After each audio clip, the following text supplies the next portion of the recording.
Dodgy deepfakes created using readily available AI-powered tools have spread like wildfire across social media. Deep fake photos like these swirled around social media. Major record labels are suing AI companies claiming copyright infringement. AI. ChatGPT. AI. That's a funny word, isn't it? AI. It's everywhere. It can do anything, whether it's violating copyright or bringing Hollywood to a halt. But one thing that's on everyone's mind is, will AI take over my job? Well, most people don't have to worry. Unless AI starts serving coffees at Costa or working retail, most people are safe, since most jobs that require physical labours can't be achieved with AI, at least not yet.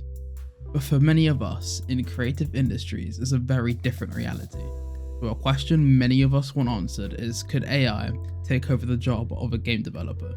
So I will be putting two AIs through the trial of making their own game from scratch to answer this very question. Right, the contestants. So the two contestants for this challenge are, drum roll please,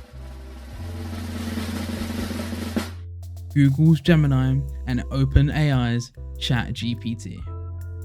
So first we have ChatGPT, and I'm going to start by just giving it some instructions. You're going to be using Unity to create a playable version of Pong made by you.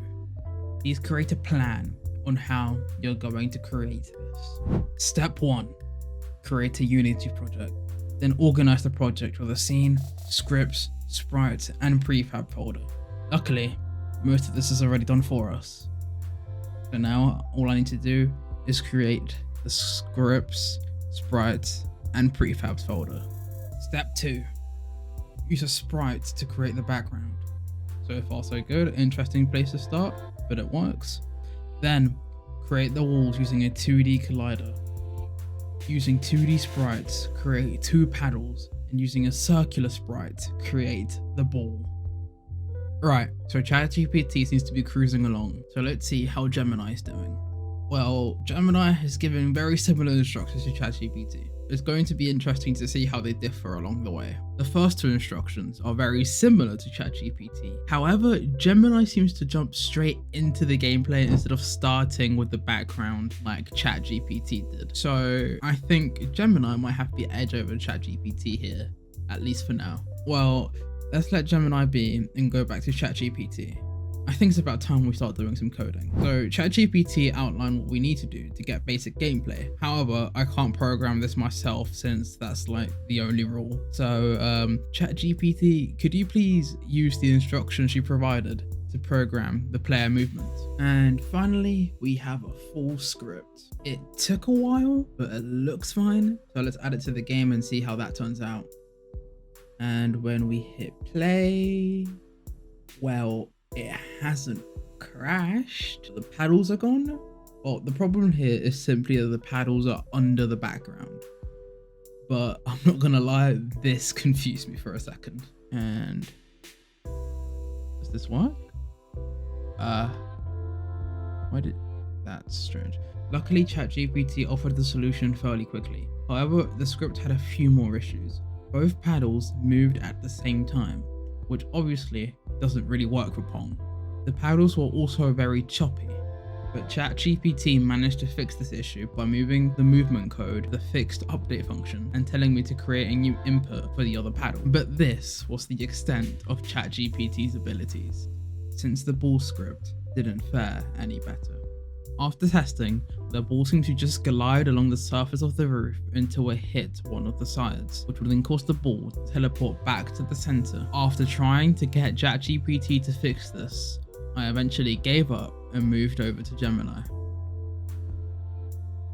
Immediately, Gemini seemed to be a lot quicker than ChatGPT, taking seconds to generate what ChatGPT takes minutes. Gemini was also nice enough to provide me with some resources where I could easily obtain assets. However, I won't be needing them for this challenge. Since we already set up the basic scene, we can jump straight into coding, which Gemini excelled at.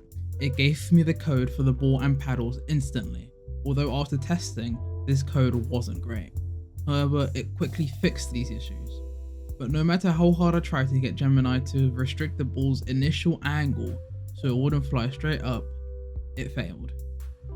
This could just be me not prompting it correctly, but I couldn't figure out how to get Gemini to fix this issue. Well, I think Gemini's our clear winner here. But will AI take your job as a game developer?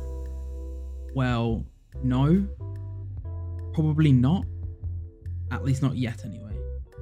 While I don't think AI will take our job, I think it can definitely be a very useful tool for developers, even if it's just for coming up with ideas. But that doesn't mean you should rely on AI 24/7. Think of it like a friend who basically knows how to do most of the things you want to learn. Should you bother them 24/7? No, but they can definitely give you very useful information and advice. So I don't think we should be scared of AI. Not yet, at least. And if you want to play any of my games, they're better than this, I promise. Check out my Inshot.io in the description. If you want more videos, subscribe. Bye!